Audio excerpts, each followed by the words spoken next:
ஊடக நண்பர்கள் அனைவருக்கும் எங்களது வணக்கங்களை தெரிவித்துக் கொள்கிறோம். எங்களது நன்றியை நான் தெரிவித்துக் கொள்கின்றோம். இந்த ஊடக சந்திப்பிலே என்னுடன் விடுதலை தமிழ் புலிகள் கட்சியினுடைய தலைவர் மரியாதைக்குரிய தோழர் குடந்தை அரசன் அவர்களும், தமிழீழ மனித உரிமை சார்ந்து தொடர்ச்சியாக இயங்கி வரக்கூடிய சர்வதேச அரங்குகளில் இந்த மனித உரிமை மீறல்கள் குறித்தான ஆவணங்களை பதிவு செய்து வரக்கூடிய பேராசிரியர் குழந்தை அவர்களும் இந்த பத்திரிகையாளர் சந்திப்பில் நம்மோடு இணைந்திருக்கிறார்கள். இன்றைக்கு மே 17ஆம் தேதி 2009 போர் முடியக்கூடிய காலகட்டமான இந்த மே 17ஆம் தேதி அந்த முள்ளிவாய்க்கால் பகுதியிலே இலங்கை அரசினால் சிக்குண்ட ஈழத்தமிழர்கள் பாதுகாப்பான வழியிலே வெளியேற்றப்படுவதற்கான வாக்குறுதிகளை இலங்கை அரசு சர்வதேச பத்திரிகையாளர்களுக்கும் நார்வேயினுடைய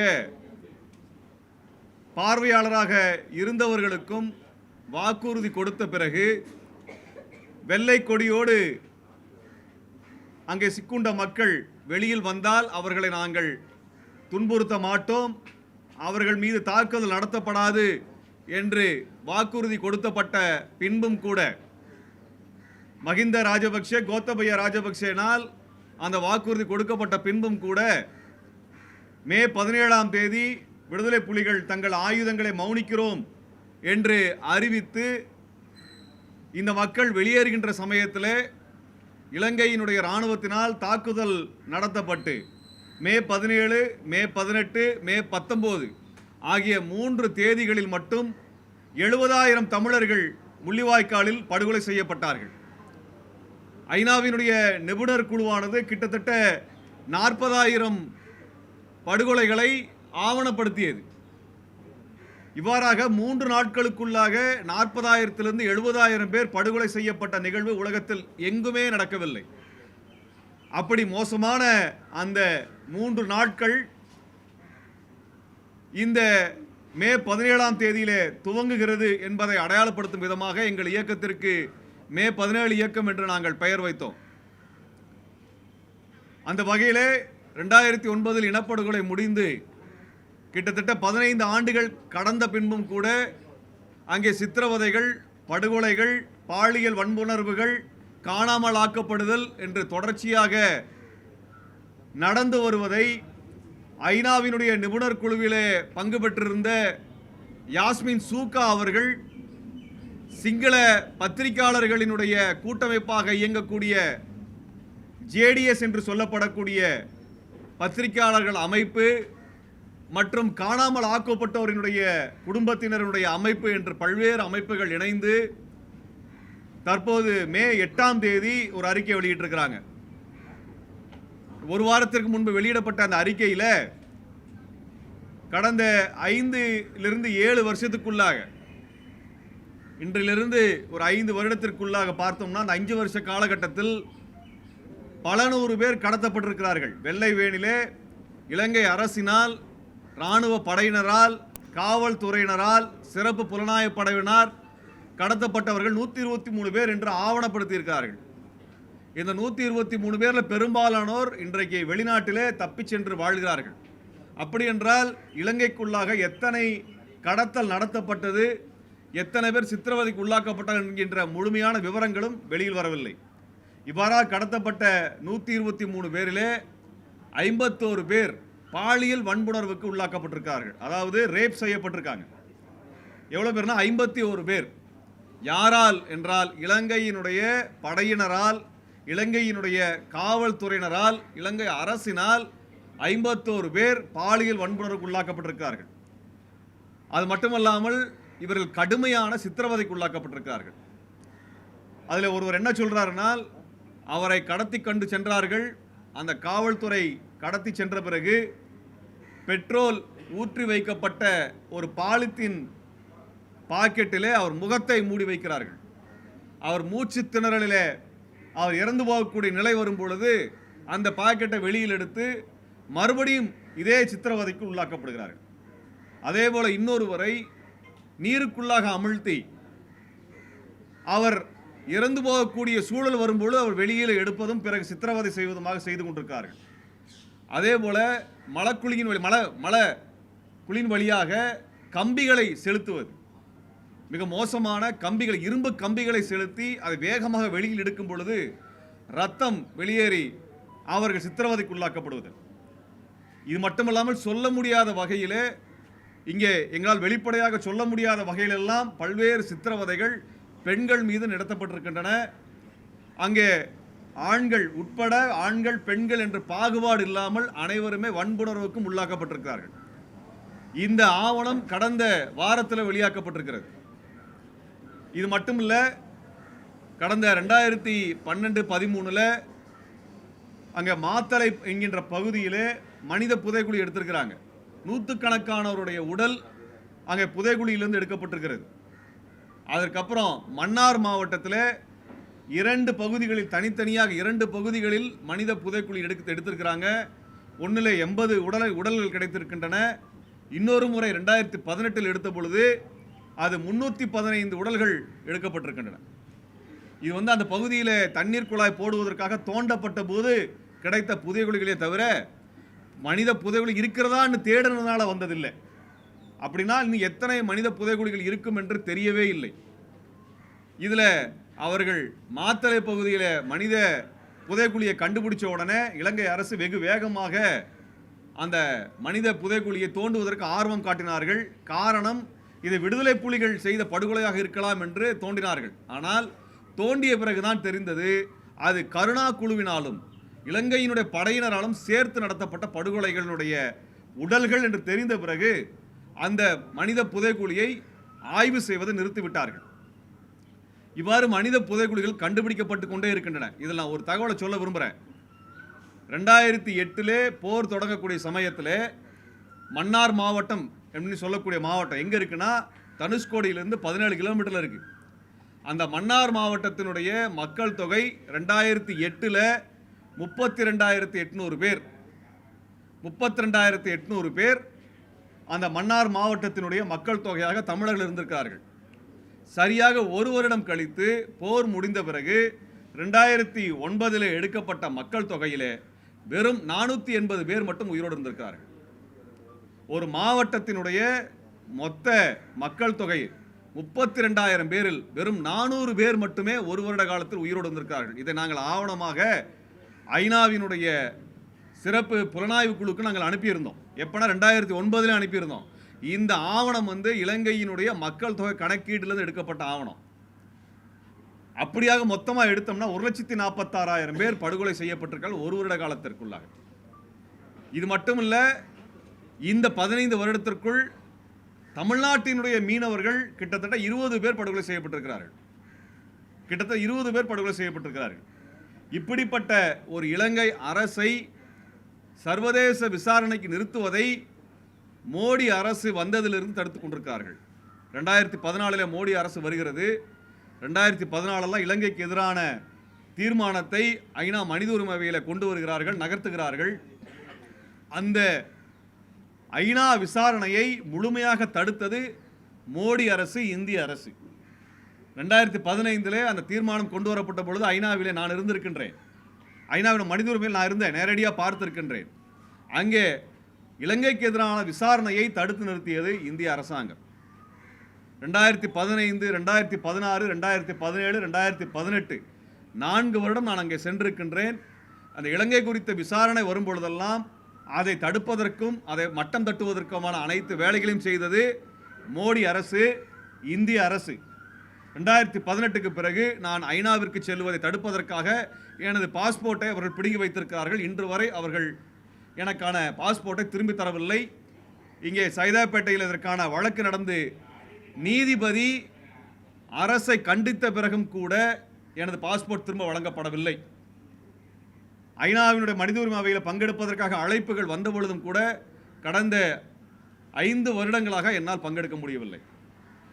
பேராசிரியர் குழந்தை அவர்கள் இதில் ஈடுபட்டிருக்கக்கூடியவர்கள், தொடர்ச்சியாக இது குறித்தான ஆவணங்களை வெளியிடக்கூடிய பணியில் அவரும் பங்கேற்றிருக்கின்றார். அவருக்கும் இந்த உண்மைகள் தெரியும். இப்படி இலங்கை அரசினுடைய மனித உரிமை மீறல் தொடர்ச்சியாக நடந்து வந்துட்டு இருக்குது. அதை பற்றி எந்த விசாரணையும் இந்திய அரசும் சர்வதேச நாடுகளும் முன்னெடுக்கலை. ஏன் இதை இப்போ பேசுகிறோம்னால், முள்ளிவாய்க்காலில் எப்படி தமிழர்கள் முடக்கப்பட்டு நம்ம மெரினா கடற்கரை எந்த அளவுக்கு இருக்குதோ அதில் பாதி அளவு கூட இல்லாத முள்ளிவாய்க்கால் கடற்கரையிலே 4.5 லட்சம் தமிழர்கள் நெருக்கடிக்குள்ளாக்கப்பட்டாங்க. வெறும் மணலில், கடல் மணலில், கடற்கரையில் 4.5 லட்சம் மக்கள் தள்ளப்பட்டு அவர்கள் மீது குண்டு வீசப்பட்டு துப்பாக்கி சூடு நடத்தப்பட்டு 70,000 பேர் 3 நாட்களில் கொலை செய்யப்பட்டார்கள். மே 17, 18, 19. இப்படிப்பட்ட ஒரு விசாரணை இன்றைக்கு வரைக்கும் இந்திய அரசினுடைய, மோடி அரசினுடைய நடவடிக்கையால் தடுத்து வைக்கப்பட்டிருக்கிறது 2014 இருந்து 2024 வரை. இப்படிப்பட்ட பின்னணியிலே விடுதலை புலிகள் மீது மட்டும்தான் அவர்கள் தடையை நீட்டிக்கிறார்கள். நாங்கள் என்ன கேட்க விரும்புகிறோம் என்றால், இவ்வளவு பெரிய படுகொலையை தமிழர்கள் மீது நடத்திய இலங்கை அரசோடு ஏன் இந்திய அரசு நட்பு பாராட்டுகிறது? இலங்கை அரசிற்கு ஏன் தொடர்ச்சியாக இராணுவ பயிற்சியை கொடுத்து கொண்டிருக்கிறார்கள்? இன்னும் குறிப்பாக சொல்ல வேண்டும் என்றால், தமிழ்நாடு சட்டசபை இலங்கையின் மீது இனப்படுகொலை விசாரணை வேண்டும் என்று தீர்மானம் நிறைவேற்றி 10 வருஷம் ஆயிடுச்சு. இலங்கை அரசின் மீது பொருளாதார தடை கொண்டு வர வேண்டும் என்று தீர்மானம் நிறைவேற்றி கிட்டத்தட்ட 14 வருடங்கள் ஆகிவிட்டது.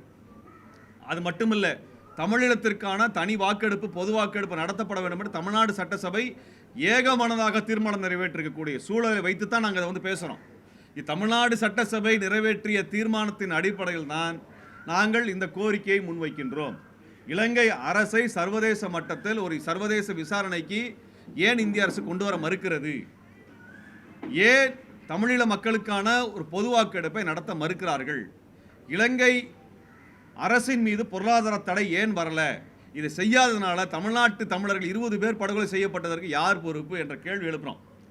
இப்படிப்பட்ட படுகொலைகள் தொடர்ச்சியாக நடந்துகிட்டே இருக்குது. 2 வருஷத்துக்கு முன்னாடி புதுக்கோட்டை மாவட்டத்தினுடைய கோட்டைப்பட்டினத்திலே ராஜ்கிரண் என்கின்ற இளைஞர் தண்ணீரை வாயில பீச்சி அடித்து அவர் கண்களெல்லாம் வெளியிலே வந்து இறந்து போனார், படுகொலை செய்யப்பட்டார். அதை செய்து இலங்கை அரசு அதன் மீதும் கூட கொலை வழக்க பதிவு செய்யலை. இப்படிப்பட்ட ஒரு மோசமான ஒரு சூழலை நாங்கள் இந்த சமயத்தில் சொல்ல வேண்டிய காரணம் என்னென்னால், இப்படி ஒரு இனப்படுகொலை நடந்து கொண்டிருப்பதை தடுத்து நிறுத்துவதற்கு அனைவரும் முன்வர வேண்டும். இந்த இனப்படுகொலையை தமிழர்கள் மறக்கலை, தமிழர் என்றைக்கும் மறக்கப் போவதில்லை. இந்தியாவில் எந்த கட்சி ஆட்சிக்கு வந்தாலும், இந்திய அரசில் யார் ஆட்சிக்கு வந்தாலும் இலங்கைக்கு ஆதரவாக இருந்து கொண்டிருக்கிறார்கள். இலங்கையோட இராணுவ உறவை வைத்துக் கொள்கிறார்கள். தமிழர்களை படுகொலை செய்வதை பற்றி கேள்வி எழுப்புவதில்லை என்கின்ற குற்றச்சாட்டு இன்றைக்கு நேற்றைக்கு அல்ல, 50 ஆண்டு காலமாக தமிழ்நாட்டில் இருக்கிறது. அதன் தொடர்ச்சியை தான் நாங்களும் பேசிக் கொண்டிருக்கிறோம். இது எத்தனை நாளைக்கு தொடர போறீங்க? எத்தனை நாளைக்கு தமிழனை படுகொலை செய்வதை கைகட்டி வேடிக்கை பார்த்து ஊக்குவிக்க போகிறீர்கள் என்கின்ற கேள்வி எழுப்புகிறோம். 1.5 லட்சம் தமிழர்கள் படுகொலை செய்யப்பட்டதற்கு நினைவு கூறுகின்ற விதமாக நாளை மறுநாள் ஞாயிற்றுக்கிழமை மே 19ஆம் தேதி சென்னை பெசனர் கடற்கரையில் நாங்கள் சுடரேந்த இருக்கின்றோம். இந்த நிகழ்ச்சி எதற்குனால், உலகம் முழுவதும் இனப்படுகொலையான மக்களுக்கு நினைவஞ்சலி செலுத்துவது எல்லா இடங்களிலும் நடக்கிறது. 3 நாட்களுக்கு முன்பாக பாலஸ்தீனத்திலே 1948 நடத்தப்பட்ட நக்பா இனப்படுகொலைக்காக அங்கே 70 வினாடிகள் அமைதி காத்து நினைவஞ்சலியை செலுத்தினார்கள். இதேபோல யூத இனப்படுகொலைக்கும் நினைவஞ்சலியை வருடந்தோறும் செலுத்துகிறார்கள். ஆர்மீனிய இனப்படுகொலைக்கு நினைவஞ்சலியை செலுத்துகிறார்கள். அதே போலத்தான் தமிழீழ இனப்படுகொலைக்கு நினைவஞ்சலியை செலுத்துவதற்கு ஒட்டுமொத்த தமிழ்நாடும் முன்வர வேண்டும். அந்த வகையிலே மே 19ஆம் தேதி கடற்கரையில் நாங்கள் வைத்திருக்கின்றோம். கடந்த 12 ஆண்டுகளாக இந்த நினைவேந்தல் நடத்தி வருகிறோம். இதில் அனைத்து தமிழர்களும் பங்கெடுக்க வேண்டும். அமைதியான முறையிலே அங்கே படுகொலையான மக்களை நாங்கள் மறக்கவில்லை, அவர்களுக்கான நீதிக்காக நாங்கள் போராடி கொண்டிருக்கிறோம் என்பதை உலகத்திற்கு சொல்லுவதற்காக அனைவரும் வர வேண்டும். ஏன் இதை சொல்கிறோம்னால், இதே சமயத்தில் முள்ளிவாய்க்கால் கடற்கரையில் எப்படி மக்கள் நெருக்கடிக்கு உள்ளாக்கப்பட்டு படுகொலை செய்யப்பட்டார்களோ அதே போல பாலஸ்தீனத்திலும் அங்கே பாலஸ்தீன மக்கள் ரஃபா என்கின்ற பகுதியில் நெருக்கடிக்கு உள்ளாக்கப்பட்டு 15 லட்சம் பேர் மீது தாக்குதல் நடத்தப்பட்டு படுகொலை நடத்தப்பட்டு கொண்டிருக்கிறது. நான் பேசிக் கொண்டிருக்கக்கூடிய இந்த நேரத்தில் அங்கே இனப்படுகொலை நடந்து கொண்டிருக்கிறது. எவ்வாறு இலங்கை இராணுவம் செய்ததோ அதே முறையை இஸ்ரேல் இராணுவம் செய்கிறது. இது இலங்கை மாடல் என்று சொல்லுகிறார்கள். அந்த இலங்கை மாடல், ஸ்ரீலங்கன் மாடல் என்று சொல்லப்படுகின்ற அழிப்பு முறை இப்பொழுது அங்கே நடக்கிறது. இது விட்டோம்னா உலகம் முழுக்க இதே மாதிரி இனப்படுகொலை நடந்து கொண்டே போகும். இனப்படுகொலை தடுக்க முடியாத நிலைமை வரும். உலகம் முழுக்க இப்படியான படுகொலை நடப்பதை நாம் கைகட்டி வேடிக்கை பார்க்க முடியாது என்கின்ற காரணத்தினால்தான் நாங்கள் இந்த பத்திரிகையாளர் சந்திப்பை முன்வைக்கின்றோம். யாஸ்மின் சூக்கா அவர்கள் சொல்லியிருக்கக்கூடிய அந்த அறிக்கை, அவர் ஐநாவிலே மிக முக்கியமான ஒரு பொறுப்புகளை முன்னெடுத்தவர், உலக புகழ்பெற்ற மனித உரிமை செயல்பாட்டாளர். அவரை வெளிப்படையாக இந்த அறிக்கையை அவர் வெளியிட்டிருக்கிறார், ஆவணமாக வெளியிட்டிருக்கிறார், ஆதாரங்களை வெளியிட்டிருக்கிறார். இந்த அடிப்படையிலாவது இலங்கை அரசை கண்டிக்க அனைவரும் முன்வர வேண்டும், இலங்கை அரசிற்கு எதிரான நடவடிக்கைகளை மேற்கொள்ள வேண்டும். இதை நினைவுபடுத்தும் விதமாக பல்வேறு தலைவர்கள் கட்சி சாதி மத பாகுபாடு இல்லாமல் மே 19ஆம் தேதி ஞாயிற்றுக்கிழமை மாலை பெசன்ட் நகரில் நாங்கள் ஒன்று கூட இருக்கின்றோம். அதில் நீங்கள் அனைவரும் பங்கெடுக்க வேண்டும் என்ற வேண்டுகோளை சமயத்தில் முன்வைக்கின்றோம். இது தமிழர்களுடைய நினைவஞ்சலி. அந்த நினைவஞ்சலி அனைவரும் பங்கெடுத்து இந்த இனப்படுகொலைக்கான நியாயத்தை கேட்க முன்வர வேண்டும் என்ற வேண்டுகோளை இச்சமயத்தில் நாங்கள் உங்களுக்கு முன்வைக்கின்றோம்.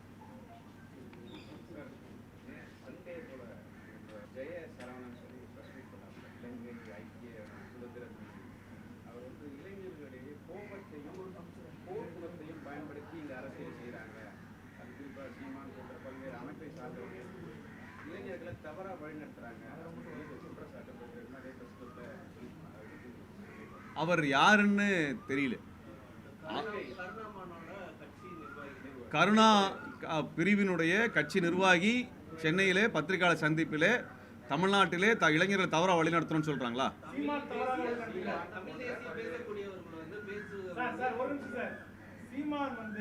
அந்த போர்க்குணத்தோட இளைஞர்களை இங்க மூலச்செலவு பண்ணி அந்த அரசியல் வேலைகளை பண்றாங்கன்னு சொல்லிட்டு அவங்க குற்றச்சாட்டு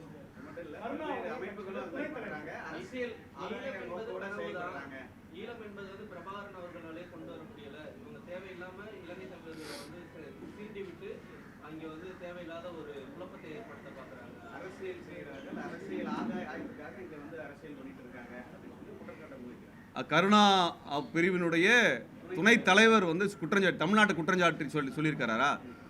ஒன்னே ஒண்ணுதாங்க. அதாவது கருணா என்பவர் சிங்கள அரசோடு சேர்ந்து கொண்டு இனப்படுகொலையில் பங்கெடுத்தவர். கடைசி கட்டத்திலே நேரடியாக படுகொலையில் பங்கெடுத்த குற்றச்சாட்டு அவர் மீது இருக்கிறது.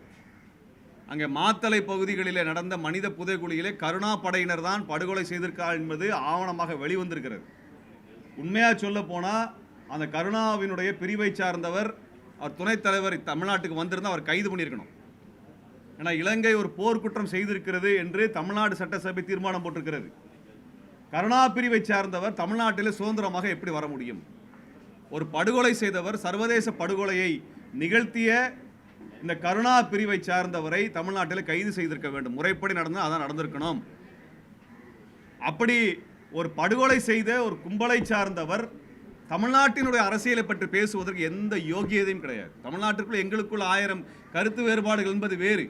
ஆனால் ராஜபக்சேவோடு கைகோர்த்து கொண்டு சொந்த இனத்தை, சொந்த மக்களை, சொந்த போராளி குழுக்களை படுகொலை செய்த கருணா குழுவை சர்வதேச விசாரணைக்கு ஒப்படைக்க வேண்டும் என்பதிலே சர்வதேச அறிக்கைகள், ஐநாவினுடைய அறிக்கைகளை சொல்லியிருக்கிறது. கருணா குழுவை பற்றி ஐநாவினுடைய மனித உரிமை அவையில் வெளியிடப்பட்ட அறிக்கைகள் சொல்லியிருக்கின்றன. அப்படிப்பட்ட கருணா குழுவை சார்ந்தவர் யார் வந்தாலும் தமிழ்நாட்டில் கைது செய்திருக்க வேண்டும். ஏன் கைது செய்யல? அவர் எப்படி இங்கே வந்து துணிச்சலா பத்திரிகையாளர் சந்திப்பு வச்சு தமிழ்நாட்டு அரசியலை பற்றி பேசுறாரு அவரு? ஆக ஒரு போர்க்குற்றம், இனப்படுகொலை குற்றத்திற்கு உள்ளாக்கப்பட்ட ஒரு குழு, ஒரு ஆயுத குழு. அந்த ஆயுத குழு இலங்கை இராணுவத்தோடு சேர்ந்து இயங்கிய ஆயுத குழு. இலங்கை அதிபர் ராஜபக்சே இவரை வளர்த்தெடுத்திருக்கிறார். அவர் இனப்படுகொலை குற்றச்சாட்டிற்கு உள்ளாக்கப்பட்டிருக்கிறார், போர்க்குற்ற நடவடிக்கையில் உள்ளாக்கப்பட்டிருக்கிறார், மக்களை, அப்பாவி மக்களை படுகொலை செய்திருக்கிறார். கருணா என்ற குற்றச்சாட்டு இருக்கிறது. இது நாங்களாக சொல்லவில்லை, அறிக்கைகளில் இருக்கு, சர்வதேச மனித உரிமை அறிக்கைகளில் இருக்கிறது. அப்படிப்பட்ட குழுவை சார்ந்த தமிழ்நாட்டிற்கு வந்தால் இதற்கு மேலும் தமிழ்நாடு காவல்துறை கவனம் எடுத்து இது போன்ற கொலை குற்றங்களில் ஈடுபடக்கூடிய நபர்கள் தமிழ்நாட்டிலே வந்து அரசியல் கருத்துக்களை வெளியிடுவதும் செயல்பாடுகளை செய்வதற்குமான முயற்சிகளை முன்னெடுத்தால் உடனடியாக அவர்களை கைது செய்யணும். ஏனால் இப்படிப்பட்ட ஒரு குழுவை சார்ந்த தமிழ்நாட்டில் என்ன குழப்பத்தை கொண்டு வரோன்னு எங்களுக்கு தெரியாது. தமிழ்நாடு அமைதியாக இருக்கிறது.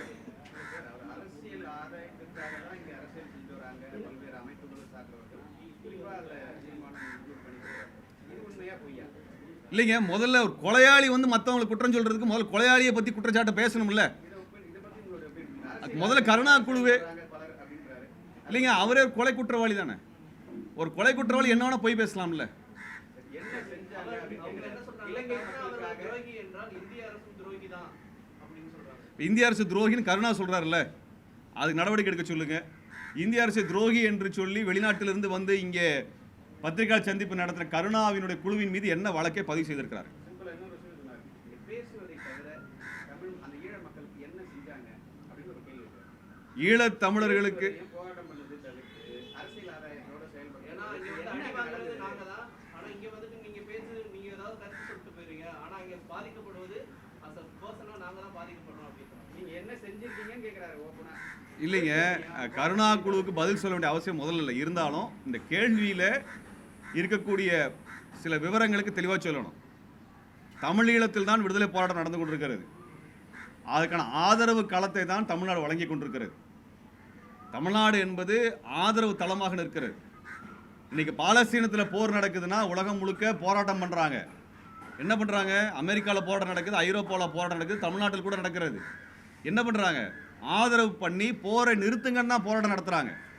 அந்த குரலை கொடுத்துருக்குறோம். இன்றைக்கி ஈழத்தமிழர் பிரச்சனை இந்தியா முழுவதும் கொண்டு போனதும் உலகளாவிய அளவில் போவதற்கு தமிழ்நாட்டு தமிழர்கள் உதவி செய்திருக்கிறார்கள். வேற என்ன செஞ்சணும்? வேற என்ன செய்யணும்? கருணா குழுவுக்கு ராஜபக்சேவிட்ட போய் மண்டிட்டு நிற்கிற மாதிரி நிற்கணுமாமா?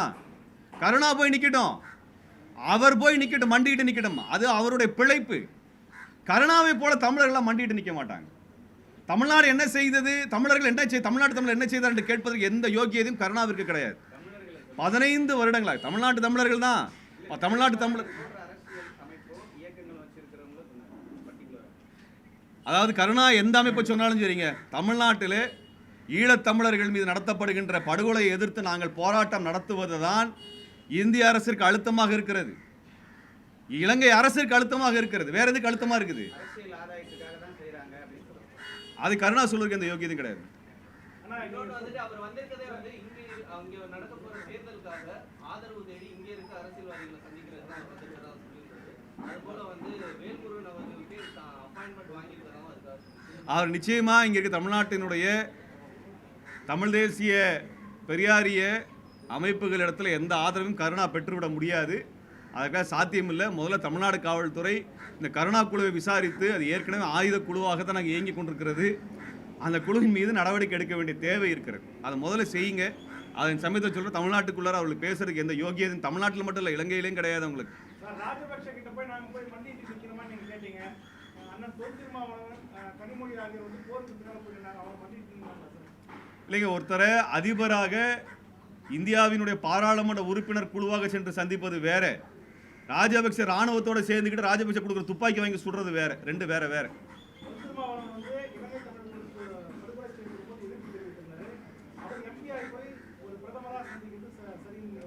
அவர் என்ன கோரிக்கை அங்கே வச்சாரு?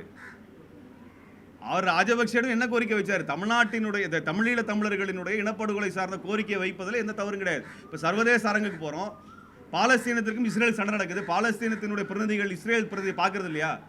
பாகிஸ்தானை குற்றம் சாட்டுறீங்க, எதிரி நாடுன்னு சொல்றீங்க. இந்திய அதிகாரிகள் பாகிஸ்தான் அதிகாரிகளை சந்திக்கிறது இல்லையா? சந்திக்கிறாங்கல்ல, அதே மாதிரி தாங்க அது. அதோட தவறு கிடையாது.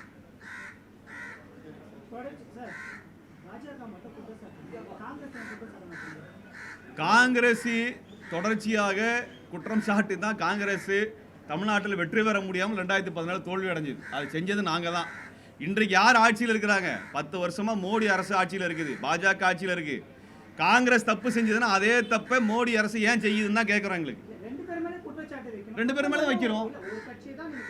இப்போ யார் ஆட்சியில் இருக்காங்களோ ஆட்சியாளர் தான் நாங்கள் சொல்கிறோம். நாங்கள் யார் ஆட்சியில் இருக்கிறார்களோ அவர்களை தான். ஏன்னா அவங்க கையில் தான் அதிகாரம் இருக்குது, அவங்க கையில் ராணுவம் இருக்கிறது, அவர்கள் கையில் தான் எல்லா கொள்கை முடிவும் இருக்குது. அந்த கொள்கை முடிவு எடுக்கிறவங்க தான் கேள்வி கேட்போமே ஒழிய தெரும் கட்சி சார்ந்து பேசுறதுக்கான ஆட்கள் நாங்கள் இல்லை. கொள்கை முடிவு தான். நாங்கள் யாருக்கும் ஆதரவு தெரிவித்து பிரச்சாரம் பண்ணோம்? யாருக்கு பண்ணாங்க? நீங்களா பேசக்கூடாது. இல்லை, இந்தியா கூட நாங்கள் ஆதரிச்சுலாம் பேசல. கம்யூனிஸ்ட் கட்சிக்கு பேசணும், விடுதலை சிறுத்தைகளுக்கு பேசணும், மதிமுகவுக்கு பேசணும். அது அவர்கள் வந்து இந்த போராட்டங்களிலே மக்கள் போராட்டங்கள் இருக்கக்கூடிய கட்சிகள், அவர்கள் நாங்கள் ஆதரவு தெரிவிச்சோம். அவங்க எந்த கூட்டணியில் வரக்கிட்டுங்க? கூட்டணி வந்து ஒரு கட்சி முடிவு பண்றது. என்னங்க, வேட்பாளருக்கு தெரிவித்து பிரச்சாரம் பண்ணுவாங்க, இதுல தவறு ஒன்றும் கிடையாது. அவ்வளோதான் விஷயம். நாங்கள் என்ன கூட்டணியில போய் நிற்கிறோம்? நாங்களா கூட்டணி? கட்சி தானங்க கூட்டணி வைக்க முடியும்.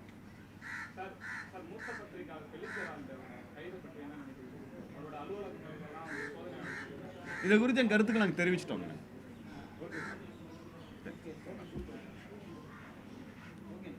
நன்றி தோழர். இந்த கிட்டத்தட்ட மே 17ஆம் தேதி இன்று எங்களுடைய இயக்கத்தினுடைய பெயரில் இருக்கக்கூடிய தேதி இன்றைய தேதி.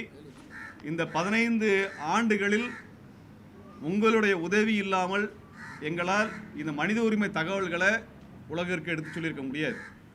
இந்த 15 ஆண்டுகளில் நீங்கள் எங்களுக்கு மிகப்பெரிய அளவிற்கு ஆதரவு அளித்தீர்கள். எங்கள் கருத்துக்கு நீங்கள் முக்கியத்துவம் கொடுத்தீங்க. எங்களிடத்தில் பல்வேறு கேள்விகளை கேட்டு பல்வேறு தகவல்களை உலகிற்கு தெரிவிக்கக்கூடிய வழியை மேற்கொண்டீர்கள். உங்களது விவாதங்களில் பங்கெடுக்க வாய்ப்பு கொடுத்தீர்கள். நீங்கள் நேரம் ஒதுக்கி எந்த எதிர்பார்ப்பும் இல்லாமல் பத்திரிகையாளர்கள், பத்திரிகை துறையை சார்ந்தவர்கள் எங்களுக்கு ஆதரவு தெரிவித்திருக்கிறீர்கள். அந்த ஆதரவுக்கு நாங்கள் இந்த சமயத்தில் நாங்கள் நன்றி தெரிவிக்க கடமைப்பட்டிருக்கின்றோம். உங்களது உதவி இல்லாமல் நாங்கள் இந்த தகவலை வெளியில் கொண்டு போயிருக்க முடியாது, நியாயங்களை கேட்டிருக்க முடியாது, நீதி பெற்றிருக்க முடியாது. ஆகவே வேறு எந்த சமயத்தை காட்டிலும் இந்த சமயத்தில் உங்களுக்கு நாங்கள் எங்கள் நன்றிகளை தெரிவிக்க கடமைப்பட்டவர் என்கின்ற முறையிலே எங்களது மனமார்ந்த நன்றியை இந்த சமயத்தில் நாங்கள் தெரிவித்துக் கொள்கின்றோம். மே 19ஆம் தேதி பெசனர் கடற்கரையிலே மாலை 4:30 மணிக்கு நீங்கள் அவசியம் வர வேண்டும்.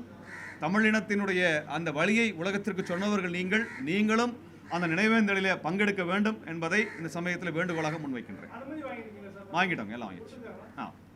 உடனுக்குடன் செய்திகளை அறிந்து கொள்ள IF தமிழ் பெல் ஐக்கனை கிளிக் செய்யுங்கள்.